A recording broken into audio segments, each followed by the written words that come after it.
नागपूर शहरातील कपिलनगर पोलीस ठाणे हद्दीत अल्पवयीन मुलीसोबत अत्याचाराची एक धक्कादायक घटना समोर आली आहे। आरोपीनं मुलीला धमकावून तिच्यावर अत्याचार केला। जीवे मारण्याची धमकी दिल्यामुळे पीडित मुलगी काही दिवस गप्प राहिली। अखेर 5 दिवसांनी धाडस करून तिनं कुटुंबियांना ही घटना सांगितली।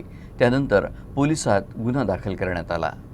मिळालेल्या माहितीनुसार पीडिता 17 वर्षांची असून कपिलनगर पोलीस ठाणे परिसरात राहते आणि कॅटरिंगचं काम करते। समीर अली जावेद अली असं 22 वर्षीय आरोपीचं नाव आहे। आरोपी समीर अलीच्या विरोधात यापूर्वीही अनेक गुन्हे दाखल असून तो नुकताच कारागृहातून सुटून बाहेर आला होता।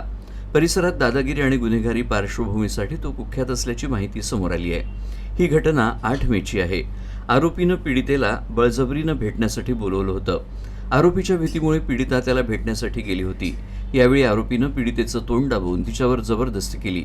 विरोध केल्यास जीवे मारण्याची धमकीही दिली। त्यानंतर पीडितेच्या इच्छेविरुद्ध अत्याचार केल्याचा त्याच्यावर आरोप आहे। इतकंच नव्हे तर हा प्रकार कुणालाही सांगितल्यास तिच्या आईवडिलांची हत्या करण्याची धमकीही आरोपीनं दिली। या धमकीमुळे पीडिता 5 दिवस गप्प राहिली।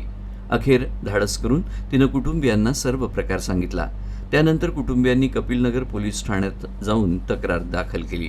या प्रकरणाचं गांभीर्य लक्षात घेऊन पोलिसांनी तात्काळ कारवाई करत आरोपी समीर अलीला अटक केली आहे। सध्या या प्रकरणाचा पुढील तपास सुरू आहे।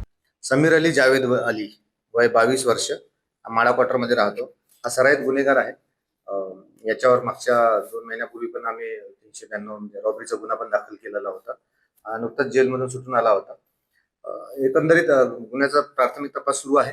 आरोपीला अटक करून मान्य कोर्टाच्या आदेशाने त्याचं मेडिकल व सर्व करून पुढील न्यायालयीन कोठडीमध्ये तो सध्या दाखल आहे।